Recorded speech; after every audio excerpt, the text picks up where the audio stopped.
अस्सलाम वालेकुम, my name is Sharjeel Afzal और आज हम 9th क्लास कंप्यूटर साइंस का जो चैप्टर नंबर 1 है प्रॉब्लम सॉल्विंग, इसको पढ़ेंगे।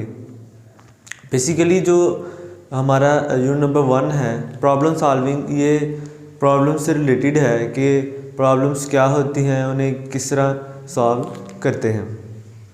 तो लेक्चर स्टार्ट करने से पहले मैं आपको कुछ चीज़ें आपसे शेयर करना चाहूँगा।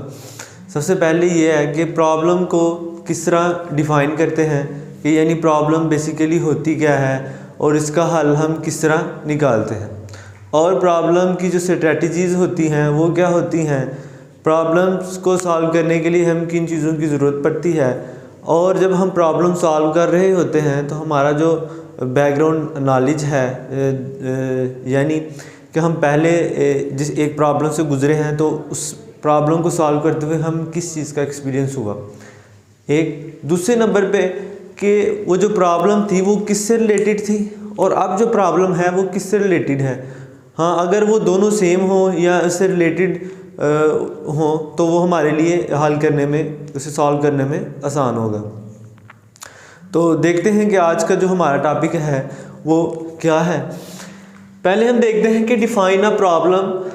ठीक है, कि कोई भी प्रॉब्लम है उसे किस तरह डिफ़ाइन किया जाता है। तो किसी भी प्रॉब्लम को डिफ़ाइन करने के लिए हमें सबसे पहले किन चीज़ों की ज़रूरत पड़ती है, तीन जो स्ट्रेटजीज़ हैं हमारे पास। पहली है बैकग्राउंड नॉलेज, उसके बाद है यूज़ गेसेस, उसके बाद है ड्रा पिक्चर।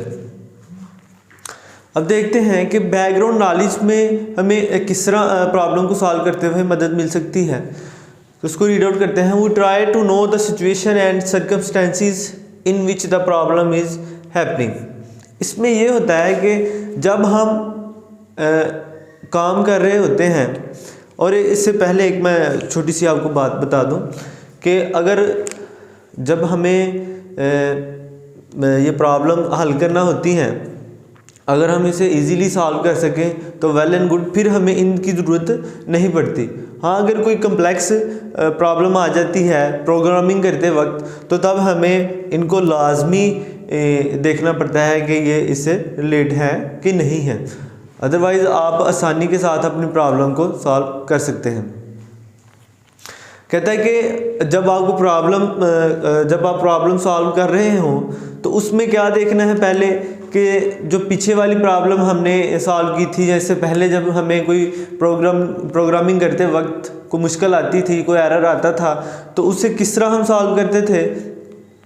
तो उसमें हमारा जो बैकग्राउंड नॉलेज है, बैकग्राउंड नॉलेज बेसिकली किसे कहते हैं कि पीछे जब हमने कोई चीज़ को डिस्कस किया या उसको प्रैक्टिकली किया तो वो हमारे पास क्या आ जाता है, बैकग्राउंड नॉलेज। कि इस तरह हाल मैंने ये काम किया। लेट्स सपोज जहाँ मैं आपको एक एग्जांपल देता हूँ।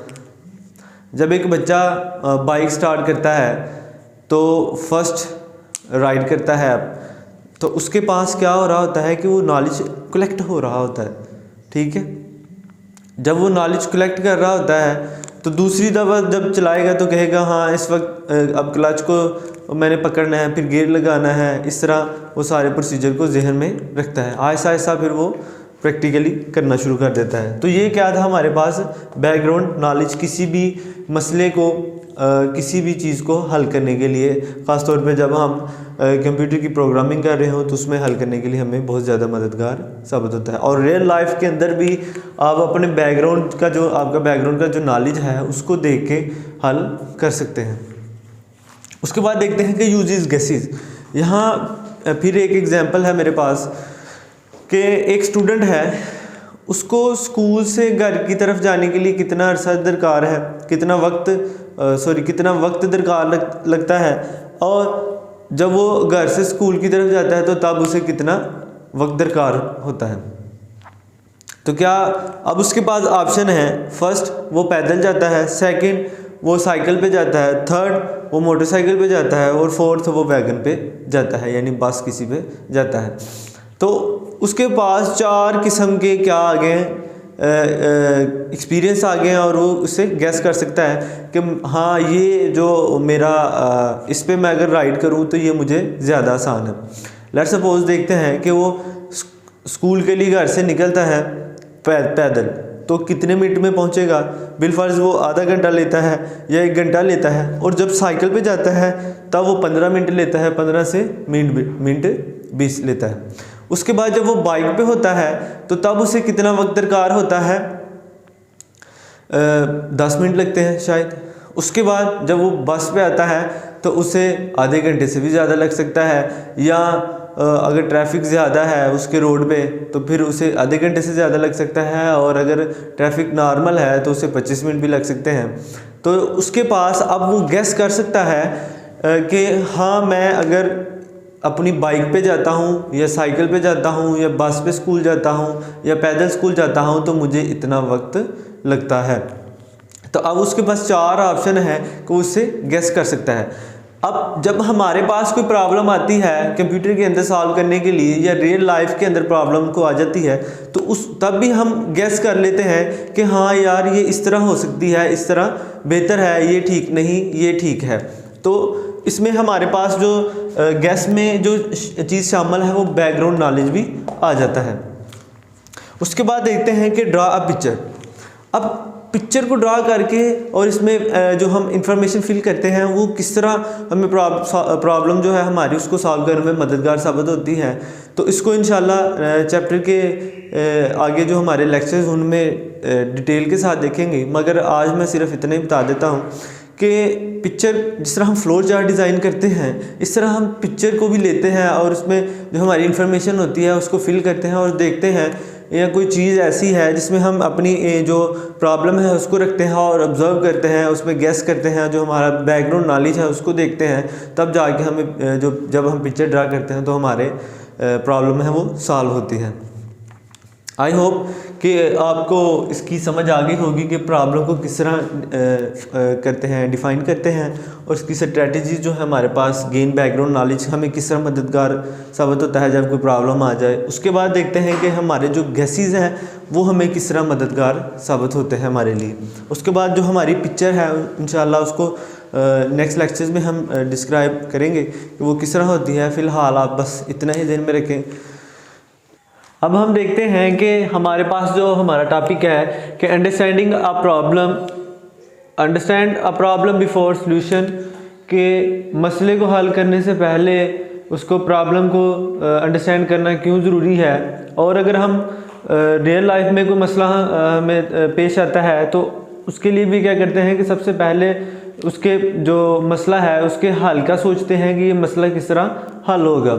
और अगर हम इसको सॉल्व करते हैं, जो प्रॉब्लम है हमारी उसको सॉल्व करते हैं, उसको सॉल्व करने से पहले उसको अंडरस्टैंड कर लेते हैं तो हमें किन चीज़ों का फ़ायदा होता है। तो लिखते हैं, a clear understanding of a problem makes it easier to solve. अगर हम कोई भी मसला है उसको पहले ही हल करने से पहले ही उसका कोई ना कोई आइडिया गेट कर लेते हैं, कोई ना कोई चीज़ को गैस कर लेते हैं, जो हमारा बैकग्राउंड नॉलेज है उसको मिला के, तो हमें किन चीज़ों का फ़ायदा होगा, उसमें हमें मदद मिलेगी टू सेव मनी। ठीक है। उसके बाद टाइम, वक़्त और एंड रिसोर्सेज, ये जो हमारे पास कीमती चीज़ें हैं आजकल, इनकी हमें इनसे मदद मिलेगी और ये हमारी बचत होगी। उसके बाद कहता है कि understanding of problem includes identification of 5 W's, कि जब कोई प्रॉब्लम हल करते हैं उसमें 5 W को की शिनाख्त करना क्यों ज़रूरी है, और जब हम इन 5 W को की शिनाख्त करते हैं तो प्रॉब्लम जो हमारे पास प्रॉब्लम है उसको सॉल्व करने में कितनी आसानी आती है, और अगर हम इनको नहीं देखते 5 W's को तो हमें कितना मुश्किल होता है। तो उसके लिए हमारे पास जो 5 W's हैं उनमें सबसे पहले है what, how, when, where and why. लेकिन यहाँ एक सवाल पैदा होता है कि इन W's को क्या कहते हैं कि बयान करना क्यों ज़रूरी है एक मसले में। तो उसके लिए हम एक एग्जांपल की मदद से इसको सॉल्व करते हैं और देखते हैं कि ये जो 5 W's हैं ये किसी भी एग्जांपल में या कोई भी मसला है हमें उसमें किस तरह हमारे लिए मददगार साबित होते हैं। पढ़ा के जो लास्ट बोर्ड पे कि 5 W's किसी भी जो हमारे पास मसला है उसको सॉल्व करने में किस तरह मददगार साबित होते हैं, और जो हमारे पास मसला है उसको पहले अंडरस्टैंड करना क्यों ज़रूरी है। तो देखते हैं कि एक हमारे पास एग्जांपल है, उसको रीड आउट करते हैं। Suppose your class teacher assigns you a task to prepare a list of students in your class school house name start with letter A. मैं आपको एक छोटी सी बात यहाँ बताता हूँ कि जब भी कोई मसला होता है या कोई एग्जांपल होती है या कोई भी ऐसी आप स्टेटमेंट जिसको आपने सॉल्व करना होता है, उसको जब आपके सामने आती है तो कोशिश किया करें कि उसको सबसे पहले अंडरस्टैंड किया करें कि वो किस तरह इसको सॉल्व करते हैं। और जो स्टेटमेंट होती है बेसिकली उसके अंदर ही जवाब होता है और हमें पता भी नहीं होता। तो वो भी तरीका आज मैं आपको बताऊंगा कि किस तरह एक जो हमारे पास स्टेटमेंट है उसके अंदर जो क्वेश्चन है उसका आंसर किस तरह फाइंड आउट करते हैं। तो सबसे पहले आपने उसको दो पार्ट्स में डिवाइड कर लेना है। पहला पार्ट जो हमने पढ़ा उसमें क्या कहता है कि स्कूल का एक साइंस टीचर है, उसने कहा है कि एक बच्चों को ना असाइनमेंट दी है कि आप एक लिस्ट तैयार करें जिसमें स्कूल के जो स्टूडेंट्स हैं वो उनका अल्फ़ाबेटिकली नाम लिखा हो और जो नेम है वो स्टार्ट विद लेटर ए से होना चाहिए। ठीक है। दूसरे नंबर पे कहते हैं कि the list is required in order to prepare an alphabetically directory of all school students. और ये हमें क्यों चाहिए? क्योंकि स्कूल की जो अल्फ़ाबेटिकल डायरेक्टरी उसमें इसको शामिल करना है। And there is only 1 week to complete the task. और उसने ये शर्त भी रख दी है कि विद इन 1 वीक ये टास्क जो उसने असाइनमेंट दी है स्कूल के टीचर ने वो कंप्लीट हमें चाहिए। अब बात यहाँ ये आती है, क्वेश्चन यहाँ ये आता है कि जो हमने लास्ट बोर्ड पे देखा कि 5 जो हमारे पास डब्ल्यूज थे वो किसी भी प्रॉब्लम को सॉल्व करने में किस तरह मददगार साबित होते हैं।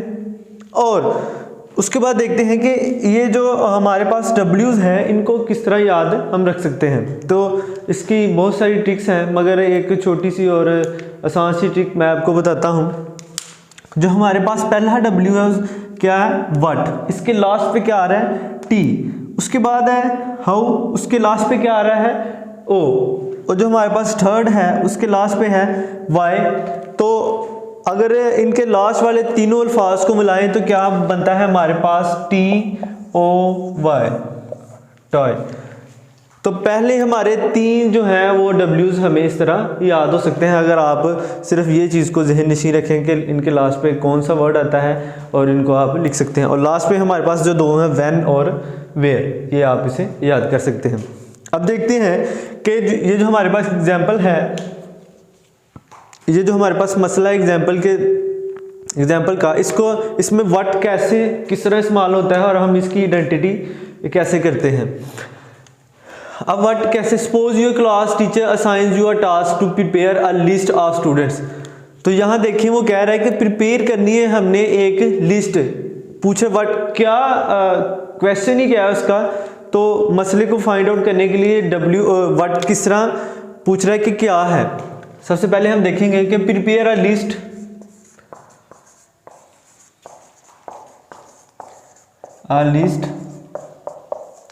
Of students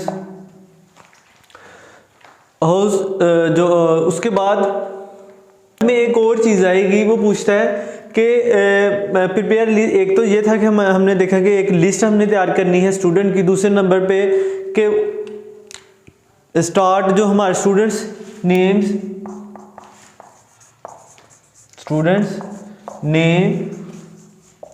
starts with letter A. ठीक है। अब वट जो W5 हैं उनमें सबसे पहला W उसका क्या किरदार है कि हमने ये देखना है कि इसमें पूछा क्या जा रहा है। उसके बाद कि हाउ, कौन इसको तैयार कौन करेगा। तो उसमें कौन करेगा तैयार? Students obviously. ठीक है। तो इसका आंसर लिख लेंगे स्टूडेंट्स। कौन तैयार करेगा? स्टूडेंट्स। ठीक है। कौन है तैयार करने वाला? कोई टीचर है पूछता है तो ऑब्वियसली स्टूडेंट से ही पूछेगा ना, तो इसमें भी स्टूडेंट ही है। उसके बाद वाई, क्यों। कहता है कि इसकी ज़रूरत क्यों पड़ी है, क्योंकि हमें किस में चाहिए? अल्फ़ाबेटिकल डायरेक्टरी में चाहिए। ठीक है।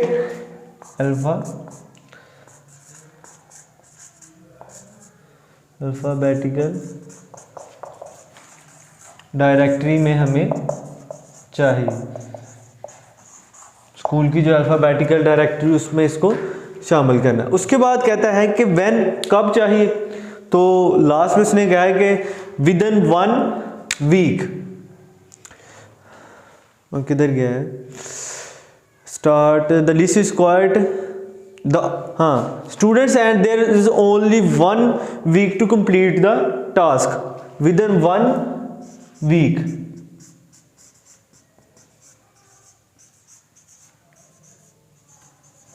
With in 1 week. उसके बाद कहता है कि वेयर, ठीक है, तो ये टीचर भी उधर ही है, स्कूल में है, स्टूडेंट भी स्कूल में है, तो क्या है, एग्जाम्पल क्वेश्चन भी, टास्क भी, हमें असाइनमेंट्स भी कहाँ मिली है, स्कूल में। तो हम जो बच्चे हैं तो किसी के घर घर जाके तो नहीं ना उसका नाम और वगैरह हर चीज़ लिखेंगे, ऑब्वियसली हम स्कूल में ही इसको प्रिपेयर करेंगे। तो यहाँ लास्ट वाले में आ जाएगा कि स्कूल।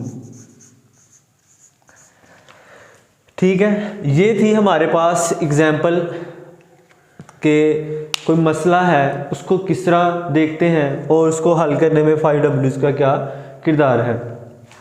आई होप कि आपको आज के लेक्चर की समझ आ गई होगी, जिसमें हमने देखा कि मसला क्या होता है, मसले की स्ट्रेटजीज़ क्या हैं, और जो हमारे पास स्ट्रेटजीज़ हैं वो हमें कोई मसला हल करने में किस तरह मददगार साबित होती हैं, और मसले को हल करने से पहले अंडरस्टैंड करना है क्यों ज़रूरी है, और अगर हम अंडरस्टैंड करते हैं तो उसमें हमें किस चीज़ का फ़ायदा होता है। और लास्ट में हमने जो अपनी एग्जांपल देखी और उसमें जो 5Ws थे हमारे, उनका किरदार देखा कि वो क्यों ज़रूरी हैं और कितना आसान हो जाता है हमें कोई मसले को हल करने के लिए, तो मसले को हल करने के लिए। तो इंशाल्लाह नेक्स्ट लेक्चर में मिलते हैं। बहुत सारा अपना ख्याल रखिएगा। Take care. अल्लाह हाफिज़।